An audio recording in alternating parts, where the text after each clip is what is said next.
امام جعفر صادق علیہ السلام کی خدمت میں ایک شخص آ کے عرض کرنے لگا، اے نواسائے رسول، انسان کے دماغ پر شیطان سب سے زیادہ حملہ کب کرتا ہے کہ انسان اس کے قابو میں ہو جائے؟ جیسے ہی یہ پوچھا گیا تو نواسائے رسول امام جعفر صادق علیہ السلام نے فرمایا، اے شخص، جب انسان سوتا ہے تو شیطان انسان کے سر کے پچھلے حصے میں 3 گرہن لگاتا ہے۔ پہلا گرہن کہ ابھی تو زندگی بہت بڑی ہے، اور یوں انسان اپنی زندگی کی خواہش میں الجھنے کی تمنا اپنے وجود میں پیدا کرتا ہے اور دن کو اٹھ کر زندگی کی خواہشات میں الجھتا جاتا ہے۔ اور دوسرا گرہن نفرت کی بیج کی مثل ہوتا ہے، یعنی وہ انسان کے ذہن میں ہر اس انسان کے لیے نفرت بوتا ہے جس کے ساتھ وہ زندگی گزارتا ہے، اور یوں انسان رشتہ داروں اور دوستوں اور عزیز و اقارب سے تلخ رویہ اختیار کر کے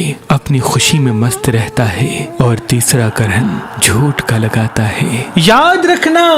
شیطان انسان کے ذہن میں یہ بیج بوتا ہے کہ اگر بڑے سے فائدے کے لیے چھوٹا سا جھوٹ بول دیا جائے تو اس میں غلط ہی کیا ہے، اور اس طرح انسان دن کو اٹھنے کے بعد جھوٹ بولتا ہے، اپنے عزیز و اقارب اور ہر اس انسان سے تلخ ہوتا ہے جس میں اس کا فائدہ نہیں ہوتا، اور اپنی زندگی کی خواہشات میں رہ کر اپنی آخرت و موت کو بھلا بیٹھتا ہے۔ اے شخص، اگر شیطان کے شر سے بچنا چاہتے ہو تو باوضو ہو کے سویا کرو، اور صبح جب اٹھو تو اللہ کا نام لے کر یہ دعا مانگ کے اٹھا کرو کہ اے اللہ، مجھے شیطان کے شر سے اپنی پناہ میں رکھ۔ جو انسان ایسا کرتا ہے، شیطان چاہے کتنی بھی کوشش کر لے، وہ انسان شیطان کے وسوسے سے پاک رہتا ہے۔